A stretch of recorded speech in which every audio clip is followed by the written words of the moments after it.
Welcome to Geopolitical Horizons, the podcast from thegeopolitics.com. So we'll continue with our series looking at the geopolitics of the different regions of the world. Today we want to look at South Asia, and like always we have Geopolitics founder Adnan Khan with me to analyze South Asia. Adnan, let's start with what are the key features of South Asia?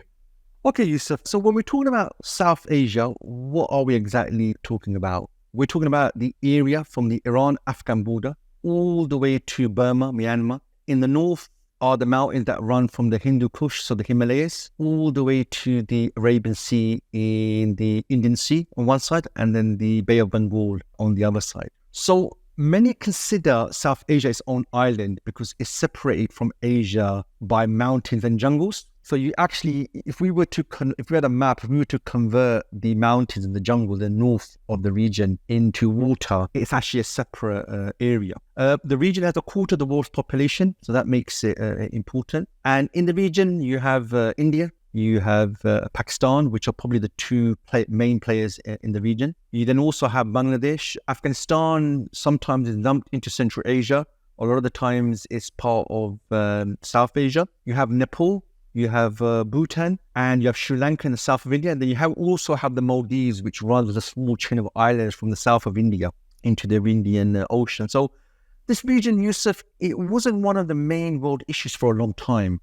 What's made it an important region and why we should consider it a separate region is the Islamic revival in the region due to Kashmir and Afghanistan makes it important. You've obviously got the growing power of China. China shares a border with this particular region. And then obviously the entry of India and Pakistan as nuclear powers has made this region really, really important. So taking all of these together, these are the key features of the region. I think the most significant thing about this region for me is the partition. I feel like you can't really talk about this region without actually discussing partition. It really has shaped the region, and it's been 75 years since then, and it still weighs so heavily. Could you tell us a little bit more about this? So probably a good way to look at this, Yusuf, is there was a marriage for a long time in this region. And then there was a divorce, and both parties have never got over the divorce. They accuse each other of the relationship. They accuse each other of historical events. And both are separate entities, Pakistan and India, and they still view each other as competitors. Now, many historians, Yusuf, they now consider the way partition was done, how the idea came about, that it was wrong, it wasn't good for the region, it's created half the problems in the region. When partition happened, Muhammad Ali Jinnah said that what we got in terms of Pakistan was a moth-eaten Pakistan. What that meant was he wanted much more territory. And even the idea of partition, Yusuf, it was a decision the British Empire made right at the end. The British Empire actually didn't want to partition the region. Its strategic thinking was that the world is changing. It's after World War II. You've got the Soviet Union, you've got America, and for them a united India was a good way to remain an influential nation. But what they found was the quality decolonized was growing. The British Empire was bankrupt, it couldn't fund it. And there was a worry that the Indian independence leaders, they didn't want to be part of the British Empire going forward. So in the end, what the British did was they believed the best way for them to maintain their influence was to partition the land. So a weak Pakistan would be linked to Britain. So Britain could have privileges in the base, and India in some form or shape would have some sort of relationship with it. So that's why, Yusuf, the way partition was done, the way the economic resources were distributed, it created significant problems for Pakistan, which really remained, if some of them still even remain today. So naturally, in your question, why does it weigh still heavily? It's because the repercussions are still with the people today. You mentioned that this region, it has about a quarter of the world's population, so 2 billion people, nuclear weapons, there's resources there. You would expect that this region would be a lot more influential than it actually is. It just seems like most of its history is dominated by outside powers even today. What's the reason for this? So Yusuf, when this region was united under a single power, you find it was a global juggernaut. So you find that India, combined India and China, for most of history have been the largest populated countries, and they were the most powerful countries in the world. So the British, when they came to India in the 1600s, they didn't come to a poor nation. They came to probably the richest nation in the world. They came to a nation where they couldn't imagine what they were looking at. They saw the Mughals full of agriculture, full of resources. So you find when the region was united under a single power, it became a global power. And that's why the French, the British, the Germans, the Portuguese, Spanish, they all flocked to India. That was the place to go to, India and China in the past. What you also find, Yusuf, is whoever's ruled this region, they've not been imperial colonial. Because it's a continent in itself, you've never seen this region expand beyond it. So, I mentioned the frontiers of this region go to Afghanistan, Persia. Why did they not go beyond? Because this region has never really been imperial. Why did the British come here? Why did the French come? Why did the Spanish come? Why did the Portuguese come? Because they were imperial. They were looking to colonize other regions. What you also find, Yusuf, unfortunately, is the regional nations keep getting involved in great power competition. So rather than act independently, what you find is they joined America in the Cold War. They joined America when the Soviet Union invaded Afghanistan. And once again, you find Pakistan, it joined America when it invaded the region in 2001. You find India maintained a very close relationship with Russia when it was under the Soviet Union. So you find that rather than being independent, the countries, the constituent countries, have always worked with whoever the great power is. So definitely, Yusuf, there's a lot of latent potential. This region can be independent. It has nuclear weapons, has a large population, has plenty of resources. And the last time these resources were used was under the Mughals, who made the region into a global power. It's often seen by the world that this region is a hotbed for Islamic radicalization. Could you tell us a little bit about the history of Islam in this region and why people take Islam as their identity? So the reason why, Yusuf, is Islam has nearly a millennia-long history in this region. Islam really came to this region in the early part of Islam, in the early 700s.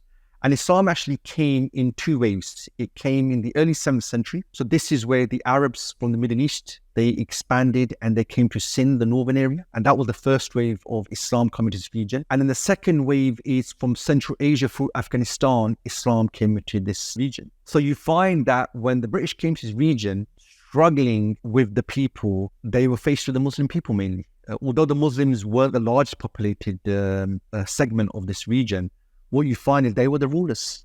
And those have been ruling this region really since the 8th century onwards. So when the British came, they entered into a big struggle with the Mughals and then the Muslims afterwards. So that really, Muslims came to see this as a battle between Islam and non-Islam. What you also find is that as far as every Pakistani is concerned, Pakistan was created in the name of Islam. So the argument for partition goes that for long we lived with Hindus and we have a separate culture, we have different values. So we need our own nation where we can live under our values. So as far as many Pakistanis are concerned, Pakistan was created in the name of Islam. So this is the history, the heritage. So for them, this is a unique region and Islam is intertwined. We find then, Yusuf, when the Soviet Union invaded Afghanistan throughout the 1980s, it was jihad, it was an Islamic struggle to get rid of these godless communists. And then once again, when the US invaded in 2001, it was seen as a battle between the secular West and Islam. So whilst they call it radicalization, really the Muslims in South Asia, their view is Islam has been here for a millennium. It is an integral part of the region. It is the culture of the region. So that's why Islam is intertwined with this particular region. And that's why it's only natural many people in this region take Islam as their identity. On top of the rise of Islam in this region, we're also seeing a rise of the Hindutva far-right identity within India. Could you tell us a little bit more about this? So the Hindutva right-wing Hindu nationalism, it's not something new. It's actually been there since the early days of partition. When discussions of the British leaving India began, the main party historically was the Congress Party, and Muhammad Ali Jinnah was part of the Congress Party, and they fought a long struggle for Britain to leave so they could become independent. And the Congress view is India should be for the Indians. So Indians are Muslims, are Hindu than lots of other people. They didn't see it as a Muslim-Hindu particular issue. However, what you find was there was a faction that was very loud. They saw India through a Hindu lens. So before Islam came, their view was Hindus lived there, Hindus have prospered here. Then the Arabs came along and they conquered us. So there's always been a right-wing Hindu view, but this was a minority, and it was actually a person from the right wing, Hindu right wing, assassinated Gandhi in the end. So it's always been there. But the Congress were the dominant party, they were the dominant faction, and they wanted to establish a nation on liberal lines, a secular nation. But India is full of Hindus and they want their Hindu culture to be part of their system. And over the years, because of corruption and economic mismanagement, Congress lost a lot of credibility, and the BJP, which is a coalition of Hindu right-wing groups, they emerged. So the current BJP, Narendra Modi, they are the party that's a coalition of right-wing Hindu parties. So their view is very different to what historically evolved in India. They see India as a Hindu nation, and non-Hindus should be second-class citizens. And their reading of history is they were doing fine for millennia until the Arabs came along and Islam came along. So that's why they view the British as a positive thing, because the British took power from the Muslims. So they're very positive about the British occupation, whilst Britain really raped this particular country. So for them now, they want to return back to where they were historically, which is the Hindus are in power, and every other ethnicity and religion is subordinate to them. So is the Hindutva far right claiming that the Muslims in the region, they're actually, are they ethnically Arab? Is that what they're saying? Or no, that's a bit of a slur. Their main thing is you're foreigners. So the only way you're going to live here is you're going to be second-class citizens. That's how they view it. And they view very negatively the millennia period. They lived under Islamic rule. They were you're going to remember, Yusuf, the Hindus probably historically made up 80% of the population of India. Even when the Muslims were rulers, they were a minority ruling over majority Hindus. So it's more of a slur, but their view is you are foreigners. And I don't think that's necessarily a problem. I don't think that's historically incorrect. But yes, Arabs did come, and Muslims from Central Asia came, and they settled, and they made the region their own, and they contributed towards the region. They didn't colonize the region like the British did. They didn't rape the region. When the British came, Yusuf, in the 1600s, I think by the 1750s, where Britain took over rule, India was 27% of the global economy. When the British left in 1947, they turned it into a poster child of poverty. India then became about 2% of the world economy. That's not what happened under successive Muslim rulers. What you find is the Muslim rulers settled. They took the region as their own, and they contributed towards the region. They didn't take the resources for their own personal use. They didn't become imperial and take these resources abroad. They did the complete opposite to what the British did. So they obviously got their narrative, and they're trying to push a particular version of history. But you find a lot of that history just doesn't stack up with the facts. So Dan, are you saying that the Muslims in that region, they're not indigenous to that region? Oh, okay. No, absolutely not. So yes, it was the Arabs that brought Islam originally. And then the second wave was brought by Muslims from Central Asia and Afghanistan. But what you find, Yusuf, is as the decades went by, the indigenous Hindus became Muslims over time. So it wasn't loads of people from other countries came and settled there, and the settlements become entrenched. What you find was these people came, but then locals became Muslims. Locals embraced Islam. So the Mughal rulers, for example, they married local Rajput princesses. So their children and their wives were indigenous to the region. So no, whilst, Islam came from outside, but over time, the locals embraced Islam, they became Muslim. And that's why you could say Islam was really a local phenomena in the end. So the people that are Muslims today, they're descendants of people that, for generations that were born into Muslim families, and Islam has continued. Okay. Now, obviously, when the partition happened, Britain lost its influence. Since then, you've found that there's been the US presence there. How's the US been able to maintain its influence in this region? So, Yusuf, when partition happened, Britain was bankrupt, and America looked at this region and it looked at it through a Cold War lens. The Cold War was beginning, and what America wanted is they wanted to create a containment line. So from Finland down to Turkey, from Turkey to Iran to South Asia, all the way around to the Philippines and Japan. So when America looked at this region, it wanted to make sure China and Central Asia, Russia couldn't expand into this region. So when they looked at this region, they saw India, the most powerful country. They saw India, the largest country. And they wanted India to join the Western camp and be the bulwark against the expansion of communism. But what you find, Yusuf, is India's founders, people like Nehru, people like Gandhi, they were actually quite impressed with Russia, the Soviet Union, and they actually wanted to have very good relations with the Soviet Union. In fact, they didn't want to take sides. They wanted to have good relations with the West and Russia. They didn't want to take sides. So what you find, Yusuf, is America struggled to get India to join its side of the Cold War. So in the end, America had to make do with Pakistan in the end. And the reason why they turned to Pakistan was when partition happened, most of the resources remained in mainland India. Pakistan got virtually nothing. And this caused an economic crisis straight away. So the original founders of Pakistan, the military rulers, they came to the conclusion that the quickest way for Pakistan to develop, the fastest way for it to develop economically, is it should join America in the Cold War. It should become the bulwark for America in the region. And all those resources and technology that will come to Pakistan will allow it to rapidly develop and stand up against India, against a much bigger India. So what you find, Yusuf, is since that time, successive Pakistani rulers, be they military or civilian, they've been pro-America. They see Pakistan's future as being aligned to America. And that's why the Soviet invasion, Pakistan aligned with America. You see the American invasion of the region in 2001, Pakistan sided with them. So despite the difficult relationship, you find Pakistan's stayed with them. From the 1990s, the relationship with India changed. The Soviet Union collapsed. India's aid and relationship came to an end with Russia. Russia was in a decade of chaos. That's when India then opened up the country, it opened up to the free market, and American companies started coming over. And really at that point, America finally achieved what it was trying to do for decades, which is to get India to join its side. So that's why today India is a key country in the region to act as a bulwark against China. The Cold War finished. The Soviet Union's gone, but great power competition is starting with China, and America views India as the bulwark against it. So Pakistan's rulers being vassal, Pakistan being a vassal state for America, and now that the main political party in India, the BJP, wants to work with America, this is how America maintains its influence. So what are US and India relations like today? So the BJP, Yusuf, they like the fact that America sees India as a policeman in the region. They like the fact that America wants to pour money into India to stand up against China. However, India hasn't completely played ball.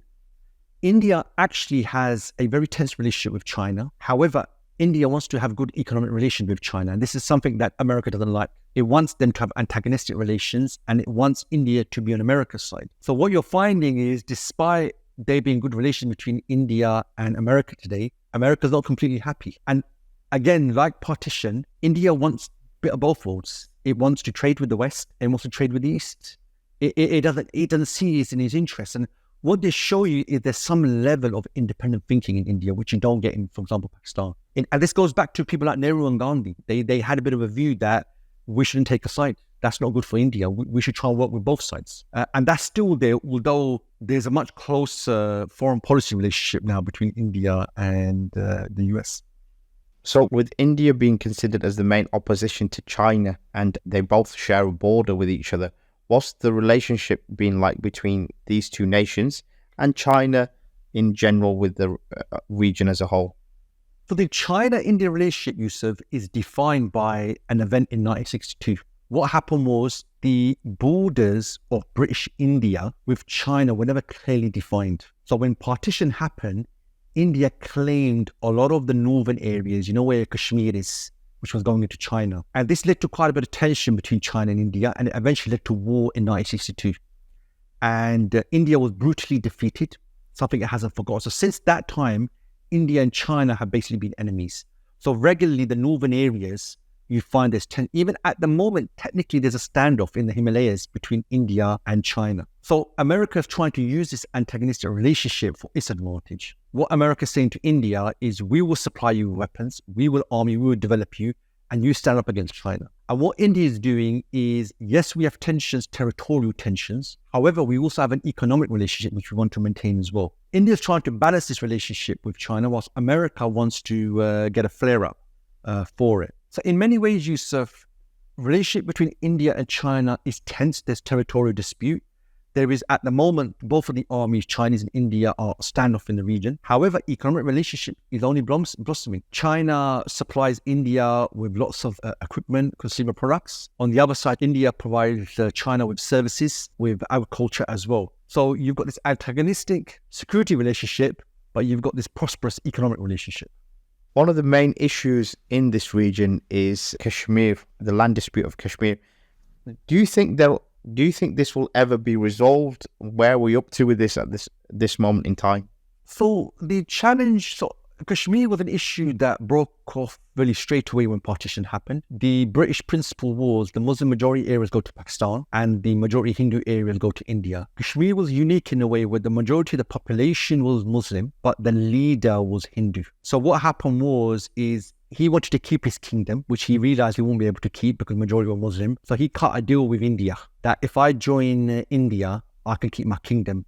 And India promised him that, but obviously they weren't able to deliver on it. And straight away a war broke out, and there's been about 3 wars over Kashmir. The challenge you've got at the moment with Kashmir, Yusuf, is there's actually been lots of talks between representatives of both countries. Some closed doors, some open doors. Both countries, politically, they're actually up for a compromise. They're actually up for either an independent state, but Pakistan and India have privileges, or the line of control, which the UN set, that becomes a permanent border. The problem both countries have is the people won't buy this. If the status quo currently becomes the permanent status quo, Pakistani people see it as a sellout. If India does that, the politicians won't be able to live it up with their people. So what you find is the people are on one side and the rulers are on the other side. And one of the reasons for this, Yusuf, is the rulers in both countries use the Kashmir issue to rally the people. So both sides want to show their people they're strong on the issue of Kashmir, that they're with the people's sentiments. But what you find is behind closed doors, they're up for negotiating and compromising on it. Kashmir is strategically important, Yusuf. Both the main river systems in Pakistan and India, the waterways come from Kashmir, from the Himalayas. So whoever controls the Kashmir, they control the key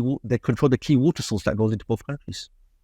And finally, Adnan, what are the long-term trends you see for this region? So 3 trends, Yusuf. The population of this region is only growing.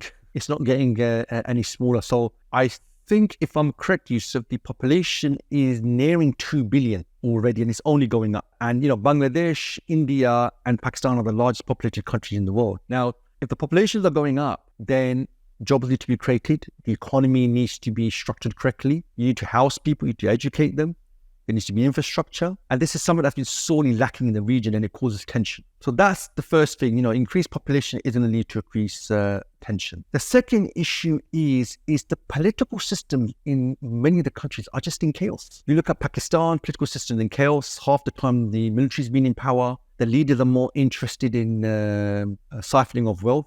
If you look at India, you've got a Hindu right-wing party in government, but what you find, corruption has always been a big problem. You see the same thing in Bangladesh. So if the populations are only growing and the political systems aren't stable, this doesn't paint a really, really good picture for the future. And probably the final trend to keep an eye on, Yusuf, is, India is the size of a continent. And as much as India talks about one India, united India, really there are huge separatist movements in India. You've got the Sikhs, you've got the Naxalites, you've got the Christians, you've got the Muslims, you've got Kashmir. I think it is a serious question, Yusuf. Can India even stay together in the long run? And you find India's got no strategy on dealing with a lot of these separatist issues. They just think if we throw the military at them, that will solve it. But with the Naxalites, which is in the center to the south of India, Yusuf, the Indian military has struggled in dealing with the militants there who want separatism. And that's what you find in India is, with the Hindu right wing in power, they aren't going to integrate these people. They view with these all these non-Hindus should be second-class citizens. So that doesn't bode well for India going forward. So Indian separatism, the growing population, and the political systems being on chaos, these are going to be the key trends in the foreseeable future for this region.